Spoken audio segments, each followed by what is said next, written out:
puntualizarlo. Vamos de inmediato a enlazarnos con nuestro tercer entrevistado. Se trata del doctor Luis Eduardo Chaparro, médico pediatra. Él está con nosotros para hablarnos de un tema relevante. Ya nos vamos a conectar con él. El doctor Luis Eduardo Chaparro está con nosotros en nuestra edición matinal. Un gusto saludarle, doctor. Bienvenido. Gracias, buenos días. Buenos días, sí, queremos tocar un tema importante de relevancia y es el tema de las muertes que se pueden prevenir gracias a la vacunación y a la medicina regulada. Quisiera preguntarle cuál es la importancia hoy en día de la vacunación en la prevención de enfermedades, pero también de muertes. Bueno, lamentablemente en este momento nuestro país tiene una serie de déficit en cuanto a la vacunación generados a raíz de la pandemia. Y hay una serie de enfermedades que durante años causaron mortalidad y causaron secuelas muy severas. Si ustedes recuerdan la polio, por ejemplo, el quedarse paralítico, o un sarampión severo con una neumonía severa y pueden morir, o una encefalitis severa, en fin, una serie de complicaciones de enfermedades para las cuales hoy en día existen y que han demostrado ser efectivas contra estas enfermedades. De tal manera de que en este momento dudar que las vacunas tengan un efecto es dudar realmente de algo que es totalmente demostrado.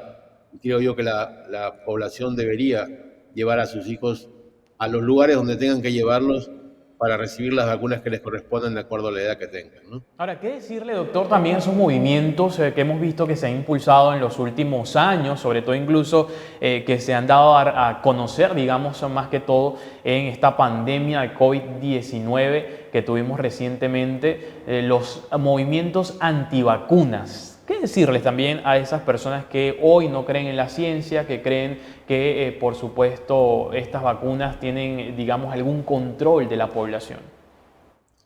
Bueno, los movimientos antivacunas no son de ahora, ya tienen muchos años atrás, desde que salió la primera vacuna contra la viruela.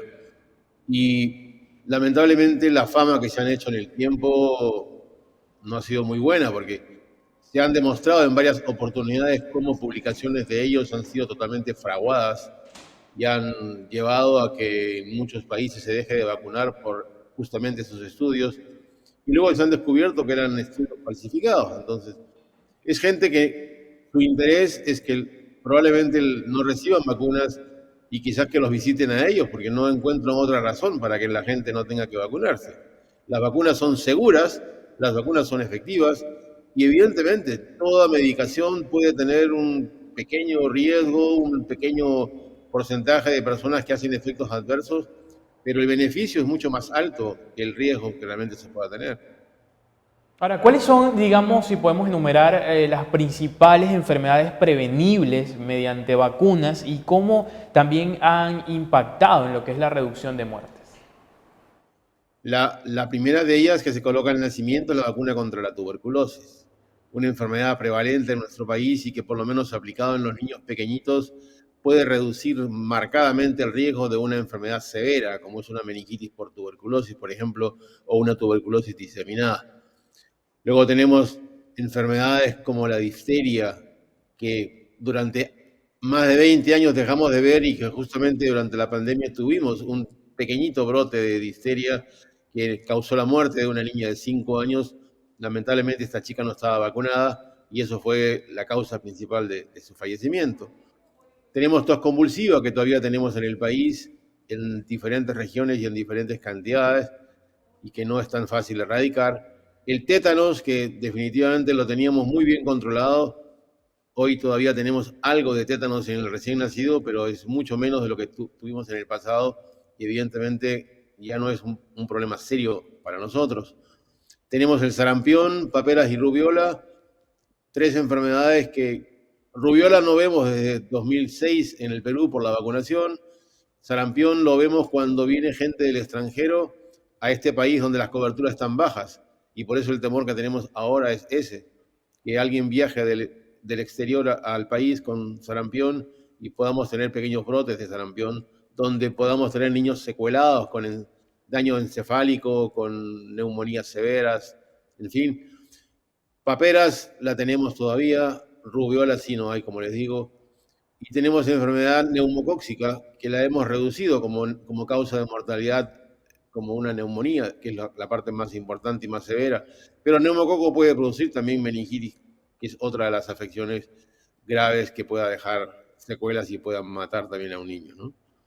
Doctor, también Y quisiéramos resaltar, digamos, cuáles son esos desafíos actuales en la promoción de la vacunación y la medicina regulada y cómo se están abordando hoy en día.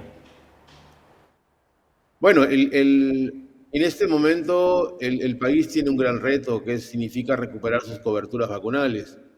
Lamentablemente la pandemia, el temor de la población a salir de sus casas y llevar a sus niños a la vacunación, los hospitales cargados de pacientes con COVID, evidentemente muchas situaciones que llevaron a que la población no lleve a sus hijos a vacunar. Hoy tenemos coberturas que están por debajo del 80%, lo cual significa que el riesgo de adquirir enfermedades infectocontagiosas para las cuales existan vacunas es muy alto. Entonces, tenemos que tratar de recuperar esta cobertura y definitivamente enfermería está tratando, saliendo a la comunidad o citando a la población bajo el sistema de campañas de vacunación a la población con el fin de tratar de recuperar poco a poco esas coberturas. Mientras no lleguemos a coberturas por encima de 90, siempre el riesgo de enfermedades inmunoprevenibles la vamos a tener.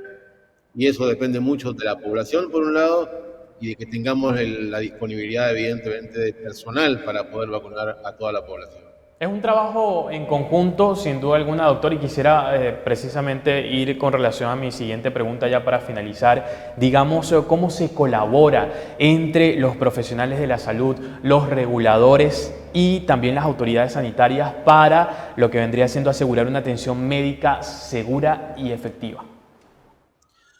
Bueno, todo parte de una capacitación, porque si no hay una capacitación, los gremios médicos de enfermería o auxiliares de enfermería podemos hablar idiomas diferentes. Y definitivamente el concepto de prevención tiene que ser el mismo para todos. Y el concepto de buscar causas para no vacunar en ese momento son muy pequeñitas. No inventamos, tratamos de eliminar una serie de mitos que existen para no vacunar a los niños. Por ejemplo, el niño está con moquitos o el niño está con diarrea, no son razones para no vacunar. La población muchas veces no lleva a vacunar porque les dicen no puede vacunarse porque está resfriadito. Entonces, los médicos con el personal de enfermería coordinadamente tratamos de evitar ese tipo de excepciones y solamente lo dejamos para casos severos de reacciones alérgicas que pueda tener alguna persona a un determinado componente de una vacuna. Y eso es la excepción de la excepción. Por tanto, la excepción para no vacunar son casos muy raros, muy excepcionales, de tal forma de que hoy en día estamos tratando de que el personal médico colabore con el personal de enfermería. Falta gente de enfermería. Lamentablemente la pandemia llevó a que un grupo de ellos se dedique a trabajar dentro de los hospitales y dejó la vacunación. Hoy necesitamos más enfermeras y creo que el ministerio está tratando de captar más gente para poder recuperar esta inmunización en nuestro país, ¿no? Bien, doctor, muchísimas gracias por atender nuestra invitación. El doctor Luis Eduardo Chaparro, médico pediatra, hoy hablando de este tema importante, resaltante también para la salud. Muchísimas gracias por estar con nosotros. A usted muy amable. Tenga buen día.